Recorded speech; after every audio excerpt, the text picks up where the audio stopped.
Hola, muy buenas a todos y a todas, bienvenidos y bienvenidas a un nuevo video. Hoy vamos a continuar con este libro que venimos leyendo y vamos a centrarnos en el tema de el afecto positivo y de la felicidad. Si te interesa, quédate y vamos a ir arrancando.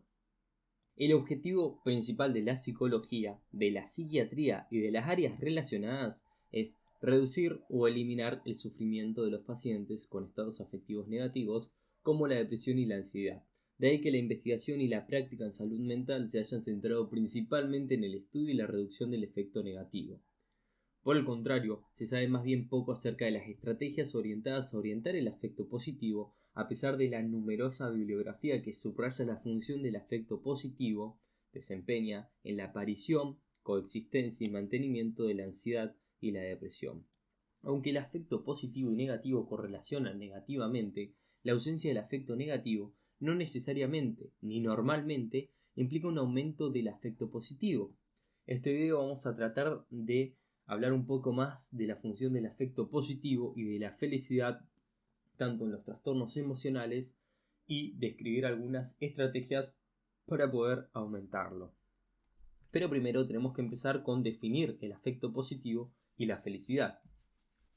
Los investigadores en psicología distinguen entre dos tipos de afecto positivo, el hedónico y el eudaimónico. El bienestar hedónico describe sentimientos positivos transitorios, como la felicidad y la satisfacción. El bienestar eudaimónico, por su parte, describe emociones duraderas que acompañan el acercamiento de la persona hacia el cumplimiento de su potencial, como la vitalidad, la curiosidad y la implicación. El afecto positivo y la felicidad son objetivos escurridizos. Las personas se adaptan rápidamente a las nuevas posiciones, la riqueza, el lujo y la fama. Una persona que gana unos cuantos millones de dólares en la lotería solo informaría de un nivel elevado de felicidad poco después de haber ganado. Con el tiempo, atribuiría menos felicidad a su ganancia económica. Esto es lo que Fritzsche denominó ley de la simetría hedónica y es congruente con el concepto de adaptación hedónica. La adaptación hedónica hace referencia que la felicidad es un estado escurridizo, porque las expectativas aumentan en la misma medida que las posesiones y los logros. Por su parte, la infelicidad también es transitoria, porque las personas se adaptan a las situaciones no deseadas. Sobreestimamos tanto el afecto positivo que esperamos sentir una respuesta a un acontecimiento futuro deseado como el afecto negativo que creemos que sentiremos en respuesta a un acontecimiento futuro no deseado. A ver, para ponerlo en otras palabras, las capacidades de predicción afectiva suelen estar sesgadas, por eso tendemos a exagerar la respuesta emocional de los acontecimientos futuros que anticipamos. El motivo de este sesgo es, en parte, las predicciones están descontextualizadas. En otras palabras, las experiencias hedónicas están influidas tanto por las representaciones mentales como por los factores contextuales. El sesgo aparece porque tendemos a pasar por alto que los factores contextuales existentes cuando elaboramos la predicción no serán los mismos que cuando el acontecimiento suceda en realidad. Esto no solo es cierto cuando hablamos de felicidad. Por ejemplo, la persona que acaba de hacer una sesión de ejercicio físico intenso en el gimnasio predicen que disfrutarán más el beber agua al día siguiente que cuando están a punto de empezar a hacer ejercicio físico. Contextualización histórica. Aunque los estudios sobre las experiencias subjetivas positivas han aparecido hace relativamente poco en la literatura psicológica y sobre todo bajo la rúbrica de la psicología positiva, algunos de sus constructos relevantes cuentan con una historia y tradición largas. En concreto, el constructo de la felicidad ha sido objeto de interés en muchas filosofías y religiones a lo largo de la historia de la humanidad. La felicidad es un tema central en las enseñanzas budistas que describen la felicidad última como nirvana o bodhi, un estado de paz eterna ajena al sufrimiento, la ira y los anhelos. Los practicantes del budismo alcanzan este estado de paz eterna y de ausencia de sufrimiento siguiendo el noble camino óctuple. Del mismo modo, Mencio, un discípulo de Confucio que vivió en China en el siglo III a.C., creía que todas las personas nacían con la capacidad innata de ser buenas y felices. Por el contrario, Aristóteles, que vivió aproximadamente en la misma época que Mencio, creía que las personas deben aprender a adquirir la felicidad mediante la experiencia y la práctica. En su Ética a Nicómano, propuso que la felicidad es el objetivo de la naturaleza humana y que, por lo tanto, el único estado que los seres humanos desean por sí mismos, en lugar de amistad, riqueza, etc. Más de 1000 años después, Santo Tomás de Aquino sentó las bases de la concepción moderna de la felicidad al relacionarla directamente con la conducta deliberada. En concreto, asumía que para poder alcanzar la felicidad, la persona debe estar orientada a la virtud y a los objetivos correctos. Aquino coincidía con Aristóteles en que la felicidad no puede alcanzarse únicamente razonando acerca de las consecuencias de la conducta, sino también exige la búsqueda de buenas causas para conductas regidas por leyes naturales o incluso divinas. Del mismo modo, filósofos occidentales posteriores y especialmente los éticos británicos afirmaron que la felicidad está estrechamente relacionada con la propia conducta y con sus consecuencias. Hay un principio ético que trata directamente esto: el utilitarismo. El utilitarismo afirma que siempre deberíamos actuar de modo que proporcione mayor felicidad y la menor infelicidad tanto a nosotros mismos como a los demás.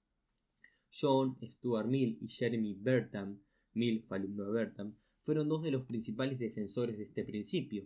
Bentham concebía la felicidad como el predominio del placer sobre el dolor. Así, y en tanto hedonista ético, crea que la cantidad de placer que una conducta concreta puede proporcionar es lo que determina la corrección o incorrección de dicha conducta. Formuló un algoritmo, el Felici Calculus, el cálculo de la felicidad, para estimar el grado probable de placer que podría proporcionar una conducta concreta. Las variables que intervienen en el organismo son la intensidad y la duración de la consecuencia placentera, además del grado de certidumbre de que la consecuencia placentera sucederá, la rapidez con la que ocurrirá, la probabilidad de que la consecuencia placentera se repita en un futuro y cuántas personas se verán afectadas de la misma forma. Bentham consideraba que todas estas formas de felicidad eran básicamente iguales. Por el contrario, Mill afirmaba que los placeres intelectuales y morales son superiores a las formas de placer física. Esta breve incursión en la historia de la felicidad ilustra la larga tradición y la complejidad de la definición tanto de la felicidad como de otras formas de afecto positivo. Las cuestiones claves para los estados emocionales están estrechamente relacionadas con algunas de las preguntas filosóficas fundamentales acerca de la naturaleza humana, como podría ser el ejemplo de cuál es el propósito de nuestra existencia.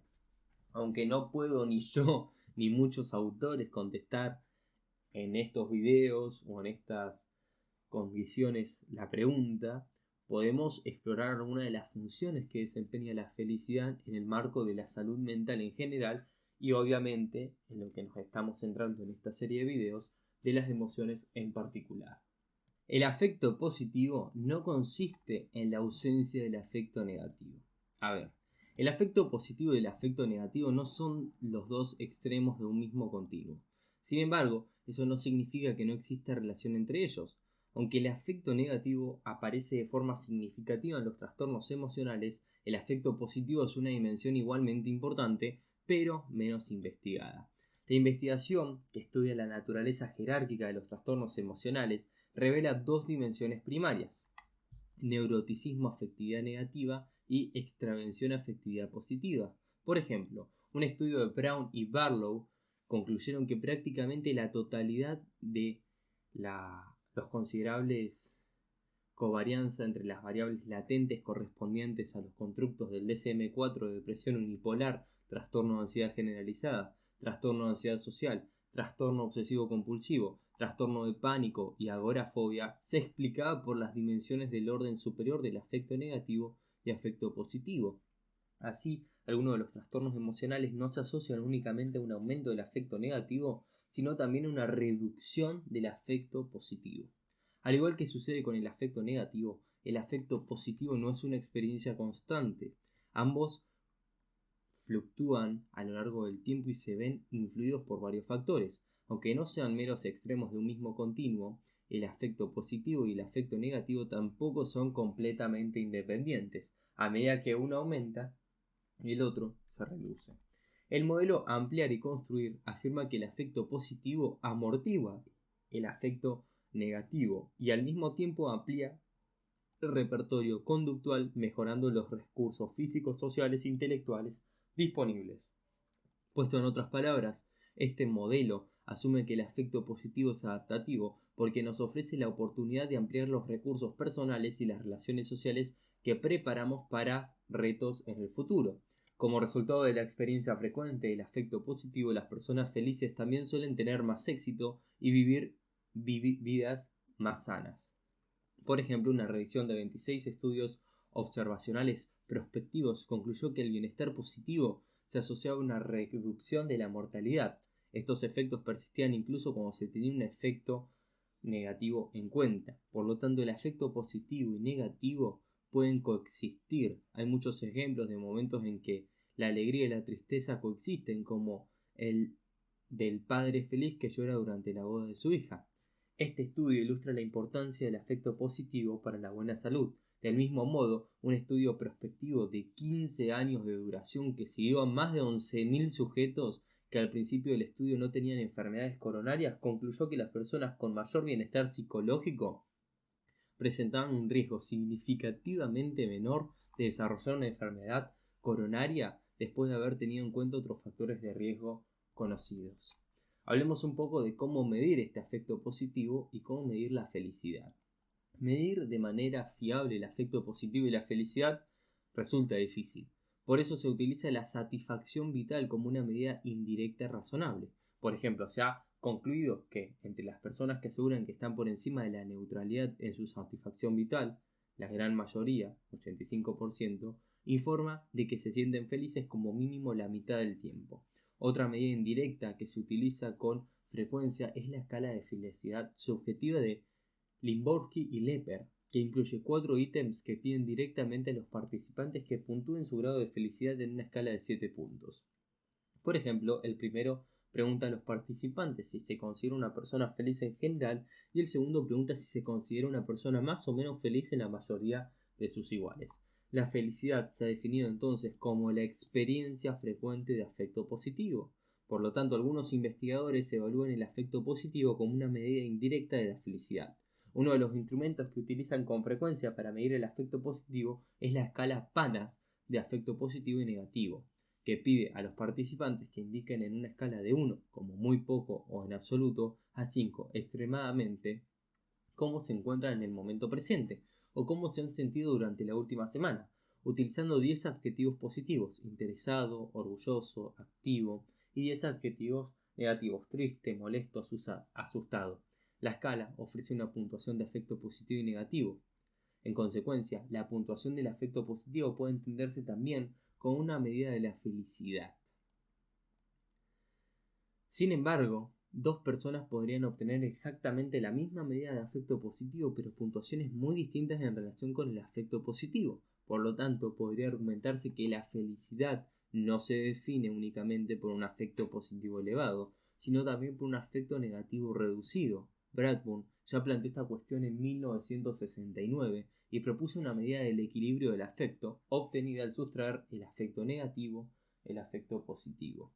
Entonces, ¿cómo predecir el afecto positivo y la felicidad? Es difícil identificar los predictores o correlatos fiables de la felicidad y el afecto positivo. La edad, el género, incluso el dinero, más allá de la cantidad mínima necesaria para satisfacer las necesidades básicas de alimento y vivienda, tienden a ser predictores poco fiables. En lugar de la riqueza material y lujo, las personas muy felices tienden a contar con relaciones sociales relativamente ricas y satisfactorias y pasan poco tiempo a solas. Por el contrario, las personas infelices tienden a tener relaciones sociales más pobres.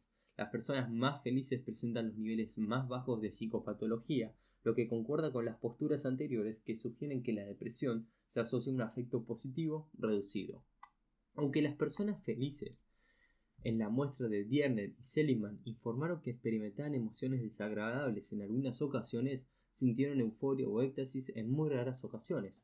Por el contrario, sentían emociones agradables de intensidad media o moderadamente elevada la mayor parte del tiempo. Estas conclusiones sugirieron que las personas muy felices tienen la capacidad de experimentar un estado de ánimo elevado sin llegar a la euforia cuando viven situaciones positivas y que también son capaces de reaccionar con estados de ánimos negativos cuando les sucede algo malo. Además, los resultados de este mismo estudio sugieren que la felicidad no se asocia a la intensidad del afecto positivo, sino a la cantidad de tiempo en que la persona experimenta afecto positivo. La felicidad y la satisfacción vital se asocian a varios rasgos de temperamento como optimismo, fortaleza emocional y otras características que promueven emociones positivas como es la esperanza y el sentido del humor ante situaciones difíciles. Por ejemplo, un estudio longitudinal sobre gemelos finlandeses concluyó que la satisfacción vital se asociaba a un menor riesgo de suicidio 20 años después, incluso tras haber controlado factores de riesgo conocidos como la edad, el género, el tabaquismo, la actividad física y el abuso de sustancias. Ahora vamos a hablar un poco de las mentes que divagan, que son mentes infelices. Hay personas que rumian excesivamente acerca del pasado o se preocupan demasiado por el futuro. La rumiación es uno de los rasgos que caracterizan a la depresión y la preocupación es una característica de muchos trastornos de ansiedad como el trastorno de ansiedad generalizada. Sin embargo, rumiar acerca del pasado y preocuparse por el futuro no son exclusivos de estos trastornos mentales, sino que forman parte de la condición humana. A diferencia de otras especies, el ser humano dedica mucho tiempo a pensar en acontecimientos pasados y posibles acontecimientos futuros. Las compañías aseguradoras constituyen una industria multimillonaria cuyo objetivo es proporcionar tranquilidad a sus clientes y no desgastarnos grandes cantidades de dinero para preparar nuestra jubilación o la educación universitaria de nuestros hijos en un futuro. Por lo tanto, mientras nuestras mentes no solo se centran en el momento presente, sino también en el pasado y en el futuro. Hasta cierto punto podemos decir lo mismo de otras especies no humanas. Por ejemplo, los animales se preparan para el invierno o construyen nidos para sus crías. Sin embargo, la proporción de conductas orientadas al pasado y al futuro es considerablemente mayor en el ser humano que en cualquier otra especie. Además, podríamos argumentar que los animales no humanos no presentan el mismo grado de cognición que los humanos cuando anticipan acontecimientos futuros, sino que responden a los estímulos ambientales que preceden el acontecimiento futuro. Por ejemplo, los pájaros no anidan porque anticipen que van a tener crías, sino porque los cambios estacionales y otros factores activan un impulso instintivo. La capacidad humana de anticipar acontecimientos futuros y de rumiar acerca del pasado tiene un coste emocional, porque pensar en situaciones y lugares distintos al momento presente tiende a hacernos infelices, o tal como Killsworth y Schilmer dijeron recientemente, las mentes que divagan son mentes infelices. Llevaron a cabo un estudio utilizando un iPhone. Una aplicación conectaba aleatoriamente a los usuarios a lo largo del día y les preguntaba acerca de lo que hacían, cómo se encontraban y si estaban divagando. Más concreto, el estudio analizó muestras de 2.250 adultos que respondieron a preguntas acerca de su estado de ánimo actual. Por ejemplo, preguntas como ¿cómo te encontrás ahora? Las actividades actuales. ¿Qué estás haciendo ahora? Y si en ese momento estaban divagando, ¿estás pensando en algo distinto a lo que estás haciendo? Los resultados demostraron que las personas divagaban con frecuencia independientemente de qué estuvieran haciendo en ese momento. Las divagaciones estaban presentes al menos en 30% de los puntos de información recogidos para todas las actividades, excepto las relaciones sexuales.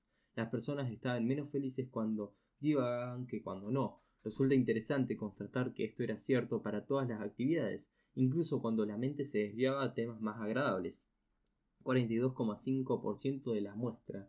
Qué desagradable, 26,5% de la muestra. Los participantes no dijeron estar más felices cuando pensaban en algo distinto a su actividad presente.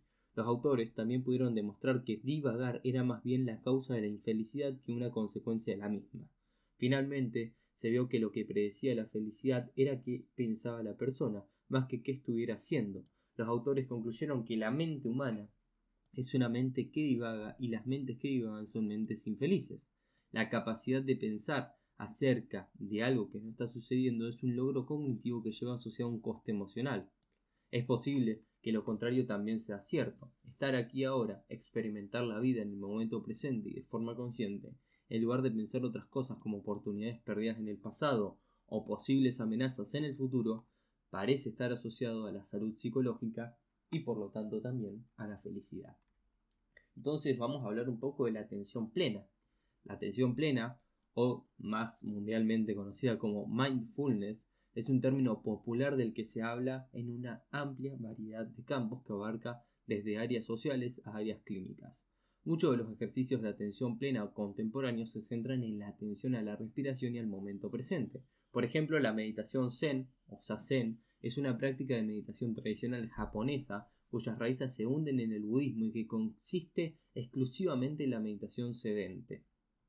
Otras técnicas están orientadas a aumentar distintas experiencias sensoriales como el sonido, el olor, el sabor, la textura o la temperatura. Todas estas energías animan a la persona a centrar la atención en la experiencia sensorial concreta. Además de las estrategias de meditación sensorial, hay otras prácticas que se centran en la experiencia afectiva, como la meditación del amor y amabilidad, conocida como meta, o la meditación centrada en la compasión, que más adelante vamos a hablar un poco de ellas con más detalle.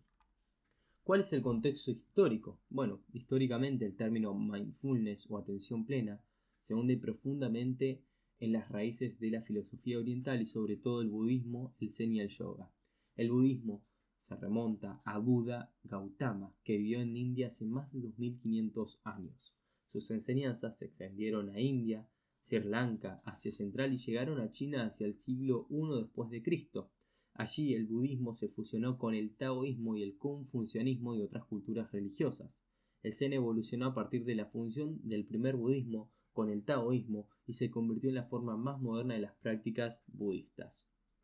Todas las prácticas budistas insisten en la atención plena. Para entender el concepto de atención plena, vamos a entender la función del sufrimiento, que se le dice dukkha, y las 4 nobles verdades acerca del sufrimiento. La primera es la verdad de dukkha, darse cuenta de que el sufrimiento forma parte de la vida y es inevitable.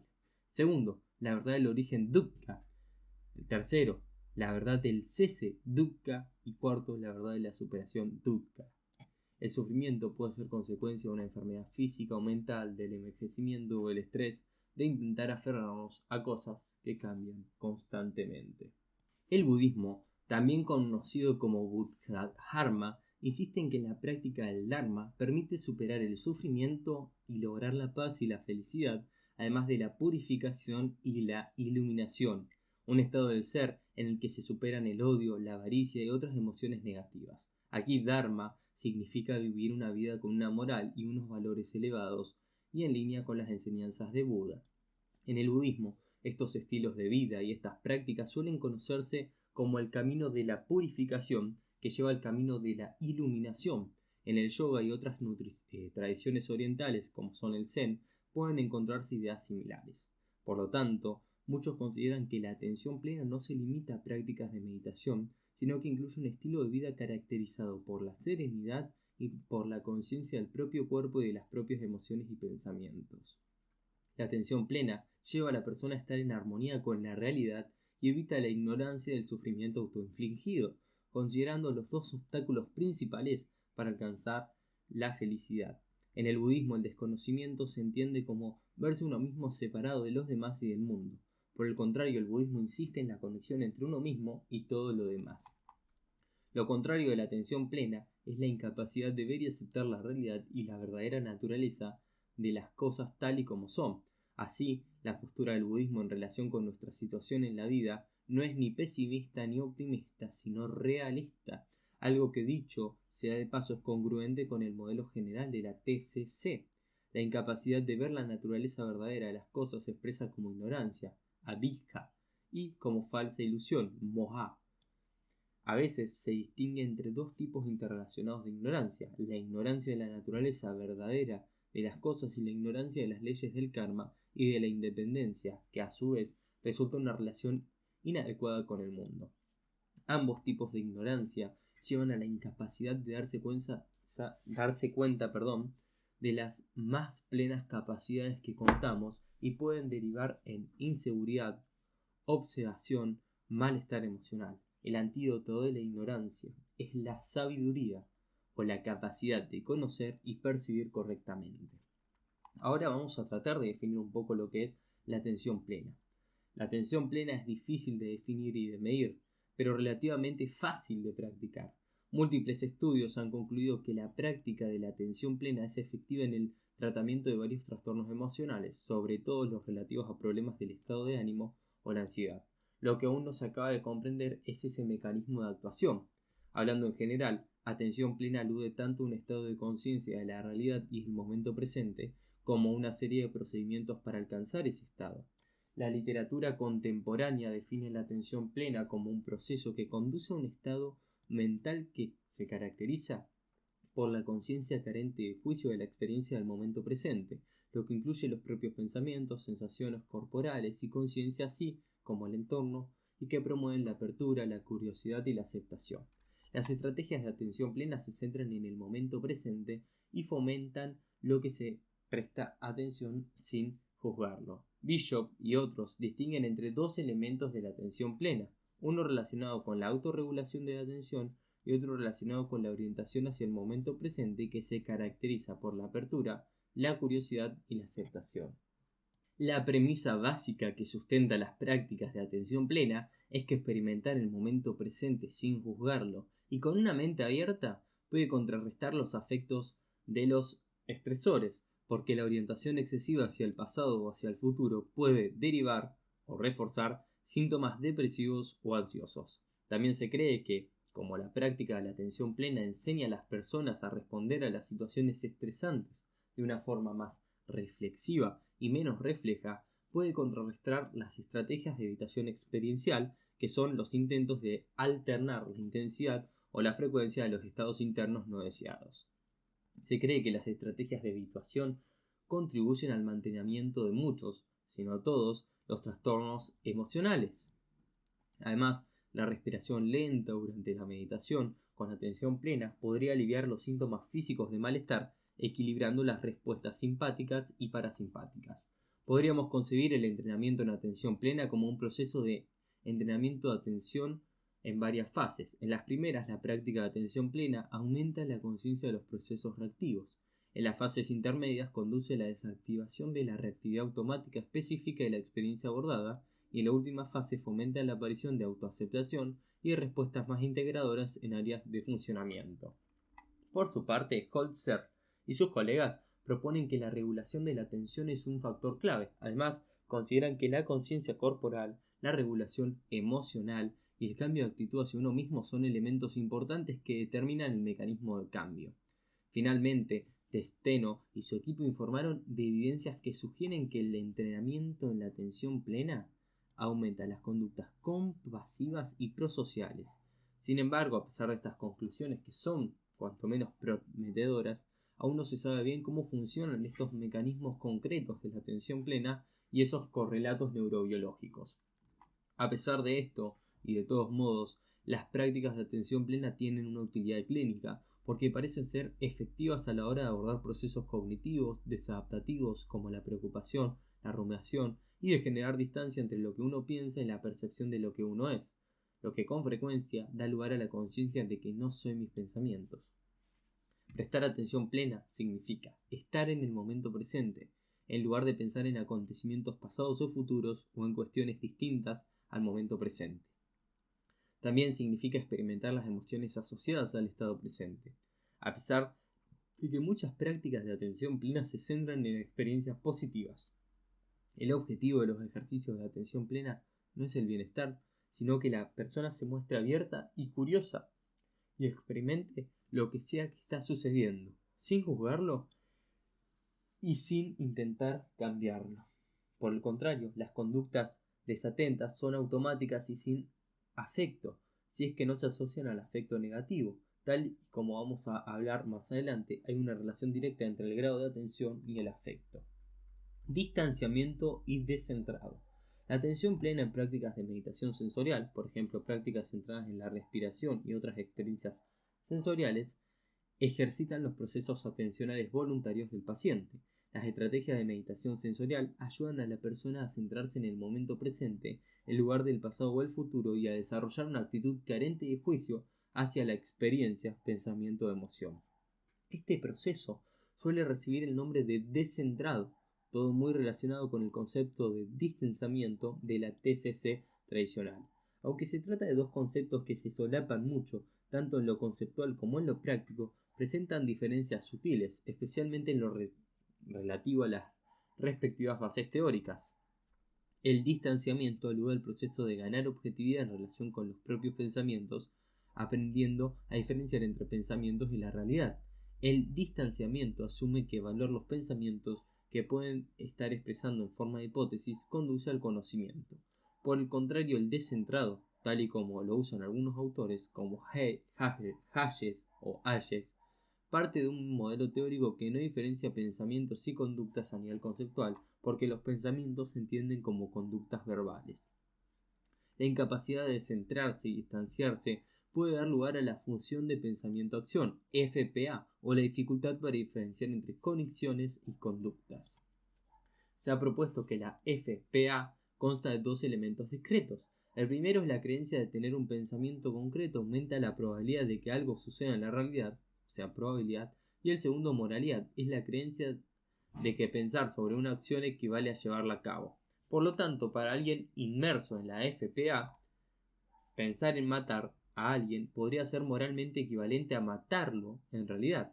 Jaffan y otros asumen que el componente moral es el resultado de una conclusión errónea de tener malos pensamientos, es indicativo de la verdadera naturaleza e intenciones de las personas. La atención plena es una actividad que puede enseñarse y practicarse. También es un rasgo y una variable de diferencia interindividual asociada a la respuesta emocional adaptativa, tal y como han demostrado algunos estudios experimentales recientes. Por ejemplo, un estudio de Arch y Craste evaluó la respuesta de los participantes a un estresor de hiperventilación. El rasgo de la atención plena se asoció a respuestas reducidas ante el estresor en muestras con y sin ansiedad clínica. Otro estudio concluyó que el rasgo de la atención plena predecía menos reactividad ante una tarea de hiperventilación en sujetos con y sin ansiedad. El estudio concluyó también que el rasgo de la atención plena predecía respuestas de cortisol reducidas y menos malestar subjetivo ante una amenaza de evaluación social. Finalmente, otro estudio concluyó que el rasgo de atención plena puede amortiguar los efectos desadaptativos de reprimir emociones desagradables. En este estudio se entrenó a los participantes en una estrategia de represión y luego se le pidió que reprimieran las respuestas a la inhalación de una mezcla de aire enriquecida con un 15% de CO2, o sea, de dióxido de carbono. Una vez controladas las variables relacionadas con la ansiedad, el rasgo de atención plena fue el único predictor significativo de malestar asociado a las emociones desagradables, consecuencias de reprimir las sensaciones corporales provocadas por la inhalación enriquecida de aire con CO2. En concreto, la capacidad de proporcionar descripciones de las experiencias observadas predijo una menor reactividad de la frecuencia cardíaca de la inhalación de CO2, mientras que la capacidad de limitar la atención en el momento presente fue el único predictor de malestar subjetivo. La tendencia a atender a los estímulos corporales o sensoriales predijo un malestar mayor durante la inhalación de CO2. Estos estudios de laboratorios recientes apuntan a que la atención plena, como amortiguador a la hora de afrontar situaciones estresantes, va a ser un factor y es un factor importante. Terapias basadas en la atención plena. Las terapias basadas en la atención plena vienen ganando popularidad enorme y han demostrado beneficios potenciales. Algunos ejemplos populares de la terapia basada en la atención plena, MBT, por sus siglas en inglés, son la terapia cognitiva basada en la atención plena, MBCT, y la reducción del estrés basada en la atención plena, MBSR. Las revisiones metaanalíticas han demostrado que las intervenciones basadas en la atención plena son efectivas en el tratamiento de la depresión y de la ansiedad. Otros estudios han concluido que el MBT también es efectivo en el tratamiento de varios problemas psicológicos y especialmente efectiva a la hora de reducir la ansiedad, la depresión y el estrés. Sentarse y respirar con atención plena. Los ejercicios de atención plena consisten en entrenar la atención con el objetivo de interrumpir la automaticidad, ralentizar los pensamientos e intensificar la experiencia en el aquí y ahora. Uno de los ejercicios que se usa con frecuencia es el de sentarse y respirar con atención plena. ¿Cómo vemos esto en la práctica de sentarse y respirar con la atención plena? Bueno, lo vemos así.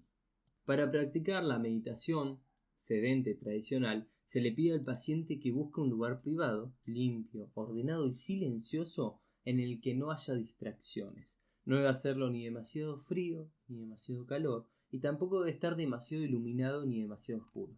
A continuación vamos a dar algunas instrucciones básicas. Por ejemplo, ponerse ropa ancha y cómoda, no debería tener hambre ni tampoco estar demasiado lleno o haber consumido alcohol.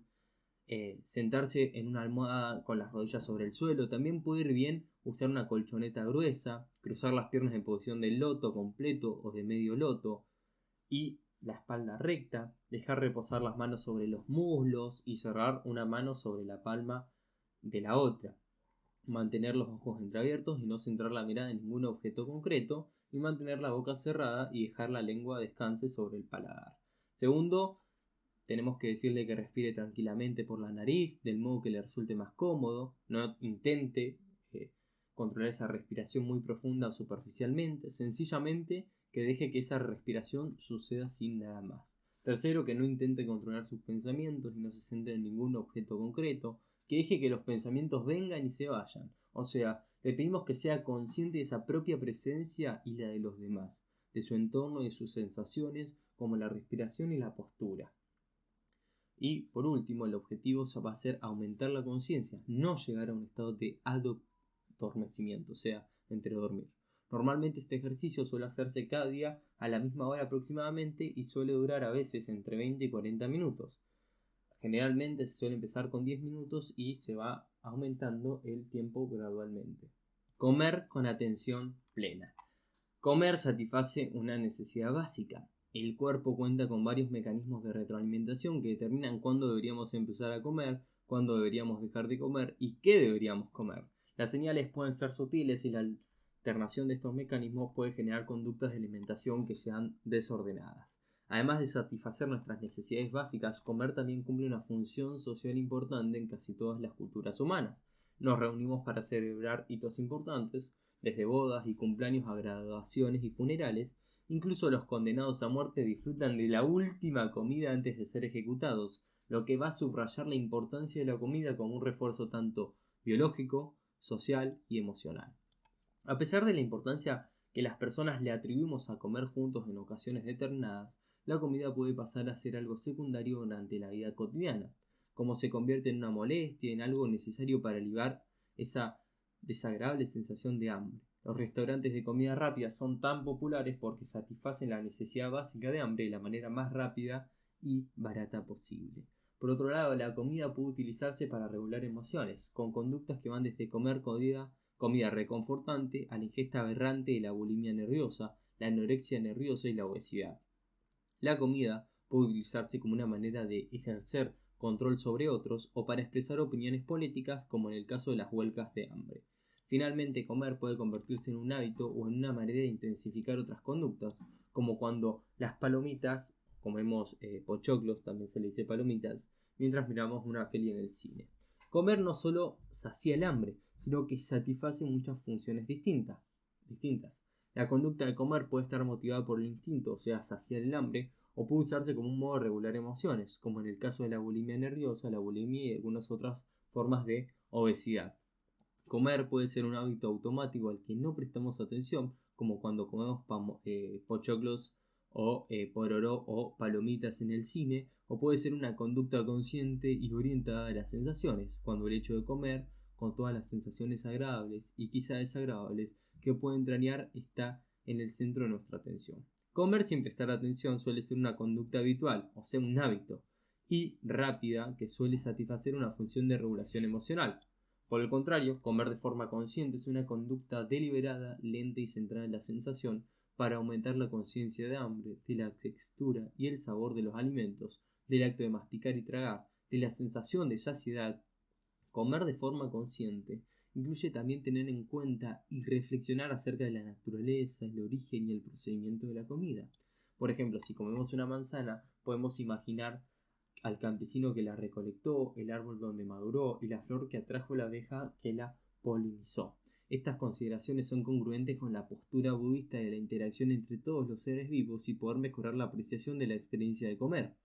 Obviamente resulta mucho más fácil cuando no hay presiones temporales y cuando la comida es sabrosa y fresca en lugar de muy procesada, sosa y grasienta. Se aconseja que a la hora de comer con atención plena Al principio se eviten los alimentos amargos o ácidos como el limón o el pomelo, y los muy procesados como lo son los caramelos o muy duros como son los frutos secos y el apio. El alimento ideal, sobre todo al principio, es algo que resulte familiar y que no necesite mucha masticación. Idealmente, debería dar lugar a la experiencia gustativa agradable y duradera, como sucede con los plátanos o las uvas o pasas de uvas. Más adelante va a haber algunos ejercicios que pueden incluir alimentos asociados a texturas más complejas como son el chocolate negro, las manzanas, las uvas, el queso o el pan. Ahora vamos a ver cómo podemos ver esto de comer con atención plena en la práctica. Esta práctica puede mejorar, como decimos, la experiencia de sabor y la comida. Al centrarnos en las sutilezas de las experiencias del comer, resistimos el impulso de comer todo deprisa. Esto no solo mejora la satisfacción que sucede al asociarse el acto de comer, sino que también nos lleva a ser más conscientes de las sutiles señales que nos indican que debemos dejar de comer o que hagamos una pausa. Las instrucciones podrían ser de la siguiente forma. Explore la comida. Mirala como si fuera la primera vez que la ves. Pasala por los labios para experimentar la textura y la temperatura. Olela. Poco a poco métetela en la boca y concentrarte en las sensaciones que crea. Con la lengua, experimenta poco a poco la textura y el sabor. Nota cómo la saliva rodea la comida y cómo cambia la experiencia a medida que la masticas lentamente. Fíjate en el impulso de tragar y qué se siente. Traga poco a poco y fíjate cómo cambia el sabor y la textura a medida de que vas comiendo. Mientras comes, pensá en el origen del alimento y en cuántos seres vivos han intervenido en esta experiencia. En el caso de que estés comiendo manzana, pensá en el manzano donde creció la fruta. Pensá en las abejas que fueron polinizando la flor. Pensá en el agricultor que recogió las manzanas y en los trabajadores de la tienda que las han manipulado. Se pueden añadir a estas instrucciones algunas siguientes para poder intensificar esta experiencia, como evitar los bocados grandes, intentar comer con palillos chinos porque así va a haber menos comidas en cada bocado, o por ejemplo probar con su mano no dominante, intensificar la experiencia de comer y llegar menos comida a la boca, masticar mucho, por ejemplo masticar entre 30 y 50 veces cada bocado, intentar que la comida dure un mínimo de 20 minutos, evitar las distracciones como televisión, periódico, celular, computadora y servirse menos comidas de la que cree que quiera comer. Ahora, cerrando con esto en la práctica, las actividades con atención plena no se limitan a sentarse, respirar o comer. Podemos transformar cualquier actividad y convertirla en la tarea automática e inconsciente en una experiencia de atención plena. Conducir de camino al trabajo, beber vino, tener relaciones sexuales, etc. puede hacerse o bien de forma automática o bien prestando atención a las diferentes sensaciones y experiencias, sobre todo las agradables. Cuando desempeñamos cualquier actividad con atención plena genera más intensidad y normalmente también más afecto positivo si la llevamos a cabo de forma automática e inconsciente. La atención plena exige tiempo y práctica. El entrenamiento regular de la atención plena puede transformar actividades rutinarias, normales y automáticas en conductas significativas y conscientes. Meditación de amor y amabilidad y meditación centrada en la compasión. Los ejercicios de atención plena que conocen la mayoría de los occidentales alimentan la conciencia carente de juicio de la experiencia presente. La meditación centrada en la compasión, o MCC, también exige atención plena, pero el foco de atención no se dirige únicamente a la experiencia sensorial, sino a la conciencia y el deseo de aliviar el sufrimiento de todos los seres vivos y conscientes, sintientes. En la meditación del amor y amabilidad, MAA, el foco de la atención es la atención amorosa y amable orientada al bienestar de todas las personas. El propósito de la MAA es desarrollar un estado efectivo de amabilidad incondicional dirigida a todo el mundo y resulta especialmente útil a la hora de aumentar el afecto positivo. Hablar de amor y amabilidad puede suscitar cierta resistencia, por lo que también podemos eludir y aludir esta práctica como un entrenamiento en el afecto positivo. La MAA y la MCC se entienden, además de, como he dicho, altruista y ecuanimidad, como atributos que subyacen el aspecto carente de juicio que caracteriza a la conciencia atenta, porque sin ella los juicios negativos pueden interferir con la atención plena sostenida. Por este motivo, tanto la MAA como la MCC incluyen la práctica de la atención plena. El propósito de la MAA es desarrollar un estado afectivo de amabilidad incondicional hacia todo el mundo. La MCC pretende cultivar una compasión profunda y genuina hacia las personas que han sufrido desgracias, además de un deseo sincero y de aliviar el sufrimiento. Se cree que estas prácticas de meditación amplían la atención y refuerzan el afecto positivo y reducen los estados afectivos negativos. Se cree que cambian la actitud básica que el individuo adopta hacia los demás y que aumentan la empatía y compasión. Las prácticas budistas tradicionales consideran la MAA resulta especialmente útil para las personas con tendencia intensa a la hostilidad o la ira.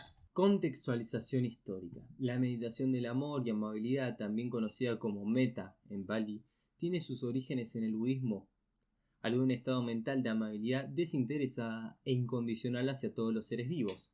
La compasión, karuna, puede definirse como una emoción que suscita el deseo de que las personas escapen del sufrimiento y las causas del mismo. En la tradición budista, la MAA y MCC se han combinado con otras prácticas de meditación y especialmente con la atención plena. El amor, la amabilidad y la compasión están íntimamente relacionados con el concepto budista de que todos los seres vivos están interrelacionados. Junto al amor, la amabilidad y la compasión, la dicha altruista, mudita, la dicha por la dicha ajena, y lo contrario, el Schadenfreude, o la alegría derivada del sufrimiento ajeno, y la ecuanimidad, upeksha, estar sano y tranquilo, constituyen los 4 Brahmaviharas. Son los 4 estados sublimes, también conocidos como las 4 actitudes sublimes o inconmensurables. Estas 4 cualidades actitudinales cimentan el sistema ético budista y se consideran las características necesarias para llegar a conocer cómo funciona nuestra mente y el mundo que nos rodea y para alcanzar una vida sin sufrimiento. Según la postura budista, para poder prestar atención a cada momento a lo perceptible, un acto inherentemente cognitivo, es necesario cultivar estas 4 cualidades. Los budistas creen que sin ellas, cuando nos enfrentamos a percepciones desagradables o negativas, como pensamientos negativos, emociones perturbadoras o imágenes desagradables, lo más posible es que entremos en un estado mental de evaluación o rumiación. En ese estado mental, las personas son incapaces de experimentar su estado emocional como un objeto de atención y de conciencia plena. Por lo tanto, los budistas creen que solo somos capaces de afrontar sensaciones, emociones o pensamientos difíciles con cierto grado de amabilidad, compasión y compostura. Podemos atender a la diversidad y a las texturas de las experiencias del momento presente de manera consciente. Técnicas de meditación. Las prácticas budistas suelen combinar la MAA y MCC. Del mismo modo, la mayoría de los estudios psicológicos vienen combinando ambas prácticas. En la forma elaborada de la meditación centrada en la compasión, la persona que medita lleva a cabo una serie de complementaciones, pensamientos. Según la tradición budista, la práctica de esta meditación consiste en pensar en cada etapa de las aspiraciones, deseos concretos en que la relación con otra persona, como que no experimente enemistad, que no experimente sufrimiento mental, que no experimente sufrimiento físico y que se cuide a sí mismo con alegría. Normalmente, el ejercicio empieza orientado a la compasión hacia uno mismo o hacia otros, en función de lo que resulte más fácil. Del mismo modo, durante la MAA, la persona avanza en contemplaciones de dificultad creciente. Normalmente la sensación se amplía a un grupo de otros cada vez más amplio hasta que acabe irradiando con todas las direcciones, norte, sur, este y oeste, aunque el orden puede cambiar para adaptarse a las preferencias individuales. Durante la práctica de la MAA, la persona repite en voz baja frases concretas para dirigir la energía emocional positiva o meta a otras personas además de uno mismo. Meta alude a un estado mental de amabilidad desinteresada e incondicional hacia todos los seres vivos. Las frases no deberían utilizarse como un mantra cuyo significado se pierde con la repetición, sino que han de servir para mantener el foco en la atención sobre la meta y el objetivo del sí mismo. Por lo tanto, las frases deben pronunciarse de forma consciente cada vez, prestar atención plena al significado y a las emociones que van suscitando. La MA se basa en el concepto budista de que todos los seres vivos están conectados y que la felicidad es consecuencia de conocer nuestra relación con todos los seres vivos. La MA puede practicarse en cualquier momento y en distintas posturas, sentado, tendido, caminando, acostado. Sin embargo, es mejor practicarla sentado cómodamente en un lugar tranquilo y sin distracciones. En todas sus formas más rudimentarias se trata de meditaciones muy sencillas que suelen dirigir emociones hacia uno mismo, hacia terceras personas concretas o a todas las direcciones y seres vivos. ¿Cómo podemos verla en la práctica? Bueno, durante la MAA, la persona suele avanzar desde contemplaciones más difíciles a contemplaciones cada vez más complejas. A continuación vemos una secuencia típica, por ejemplo, centrarte en vos mismo, centrarte en un benefactor o en un buen amigo, es decir, una persona que esté viva y que no suscite deseo sexual, centrarte en una persona neutra, una persona que no suscite emociones especialmente positivas ni negativas, pero que suele encontrarse en un día normal, centrarte en una persona difícil, o sea, una persona a la que suele asociar emociones negativas, centrarte en ti mismo, en un buen amigo, en la persona neutra y en la persona difícil, con la atención repartida equitativamente para todos, y centrarse en todos los seres vivos del este, oeste, norte, sur y todo el universo. Cerró la práctica. No debemos confundir estas prácticas con meras repeticiones mecánicas de imágenes o frases. Por el contrario, se asume que el examinar con atención qué sucede cuando intentamos generar amor, amabilidad o compasión, aumentamos el conocimiento acerca de la naturaleza de las emociones y de la relación que mantenemos con ellas. Y aún más, se cree que al centrarnos en la experiencia de manera amable, abierta y paciente y tolerante, damos lugar a un cambio de los estados afectivos que nos acerca a la compasión, al amor y a la amabilidad. El objetivo es generar meta, una forma de afecto positivo parecido a la energía. El objeto concreto es orientarnos hacia el ejercicio es secundario. Así tenemos que, como alternativas a benefactor, podemos pensar en una mascota, un amigo de la infancia o una persona neutra. Podría ser la cajera del supermercado. En el momento de centrarse en la persona difícil, el paciente deberá comenzar con alguien con quien la dificultad sea relativamente leve, por ejemplo, alguien ligeramente irritante o molesto, en lugar de la persona que la haya herido profundamente. Cabe destacar que la MAA es a una persona difícil no la excusa de sus acciones. Aunque el perdón es una consecuencia neutral de estas prácticas, no es su objetivo principal. Del mismo modo, el objetivo no es que la persona nos caiga bien, sino sencillamente desearle felicidad y aceptar que todas las personas merecen vivir una vida feliz y sin sufrimiento. Por el contrario, desear infelicidad de alguien que genera infelicidad en la propia vida, en palabras de Dalai Lama, es albergar ira hacia otra persona, es como tragar veneno y esperar que muera el otro. Esto coincide con la tradición budista que conceptualiza el metta y el karuma, con los dos brahmanas incompatibles con la ira, el odio, la envidia y los celos. Las personas enfadadas son personas infelices y la felicidad verdadera jamás está centrada en uno mismo, sino que siempre es radiante e inclusiva, porque todos los seres vivos están conectados y todos los seres vivos formamos parte de la humanidad. Esta idea se refuerza cuando reflexionamos sobre la realidad de que todos los seres vivos, también nosotros mismos, quieren ser felices. Evidencia empírica. Ninguna de las dos prácticas de meditación se había estudiado en experimentos psicológicos hasta hace poco. El constructo de la autocompasión hace referencia a sentir compasión por el sufrimiento propio. Tiene que ver tanto con el amor y la amabilidad como la compasión, y implica generar el deseo de aliviar el sufrimiento propio, de curarse con amabilidad, de reconocer la humanidad compartida y de reflexionar de forma consciente acerca de los aspectos negativos de uno mismo. La evidencia empírica sugiere que es posible entrenar los elementos de la MAA y la MCC en un periodo de tiempo relativamente breve. Por ejemplo, el estudio de Hudson y otros sugiere que un entrenamiento de 7 minutos de duración de MAA puede producir mejoras pequeñas o relativamente potentes en las emociones positivas en relación a uno mismo y los demás. Sin embargo, es probable que el periodo de entrenamiento de MAA necesite algo más de tiempo. En otros estudios con poblaciones no clínicas, el entrenamiento consistió en sesiones semanales de 60 minutos.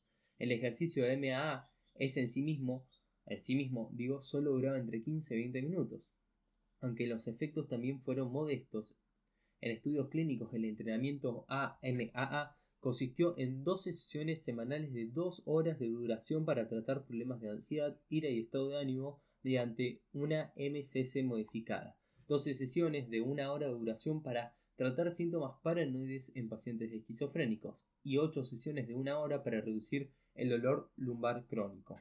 Por lo tanto, MAA y MCC pueden ejercer un efecto positivo sobre las emociones y el funcionamiento psicológico, incluso después de un periodo de entrenamiento relativamente breve.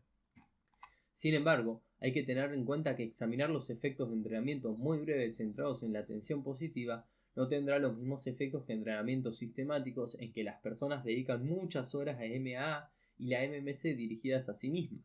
El supuesto budista básico es que hay que dedicar un tiempo y una práctica considerables para desarrollar estas capacidades, por lo que examinar los efectos de estas prácticas en un entorno de laboratorio dando instrucciones breves a personas no expertas va en contra de este supuesto básico. Por lo tanto, es muy posible que el entrenamiento ejerza efectos muy distintos cuando se compara a los novicios y a expertos en décadas de práctica. Finalmente, es muy probable que sea necesario indagar en técnicas de MCC y de MAA con las prácticas de atención plena para dar lugar a la concentración y la atención necesarias para la MCC y MAA. Cuando se estudiaron los efectos por separado de la MAA en un estudio de intervención, los efectos sobre el afecto positivo fueron significativos pero pequeños. Hay que seguir investigando acerca de la MCC y sobre todo acerca de la MAA en estudios controlados aleatorizados con muestras más amplias. Finalmente, la literatura científica que disponemos hasta ahora sugiere tanto que la MAA como la MCC son técnicas muy prometedoras para aumentar el afecto positivo y también para reducir el estrés y el afecto negativo, como ansiedad y síntomas de estado de ánimo. La MAA parece ser especialmente útil a la hora de abordar problemas interpersonales como las dificultades para controlar la ira. Además, tanto la MAA como la MCC parecen ser especialmente útiles para tratar problemas relacionales como conflictos de pareja y para contrarrestar las dificultades a que se enfrentan los cuidadores profesionales y no profesionales que deben atender familiares o amigos de enfermedades crónicas. Ahora, una síntesis de este video y de sus puntos más importantes. Primero, la psiquiatría se ha centrado sobre todo en la reducción del afecto negativo, pero apenas ha hecho esfuerzos para aumentar el afecto positivo.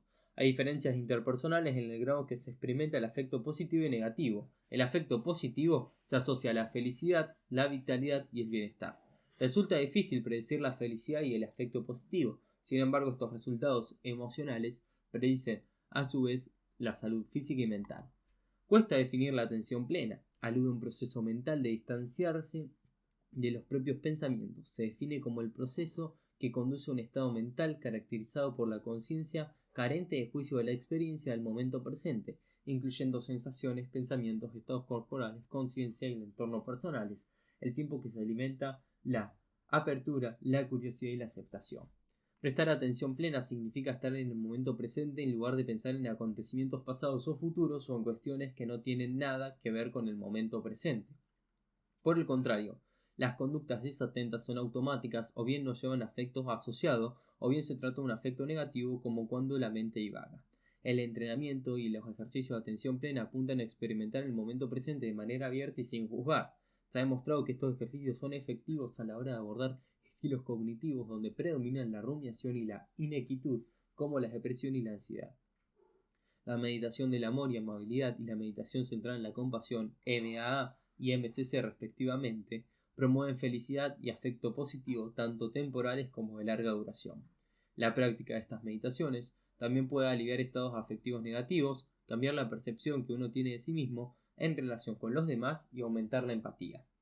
La MAA y la MCC pueden resultar especialmente útiles a la hora de tratar problemas de control de ira, depresión y distimia, además de problemas relacionales como conflictos de pareja y para contrarrestar dificultades a las que se enfrentan los cuidadores profesionales y no profesionales que deben atender familiares o amigos con enfermedades crónicas.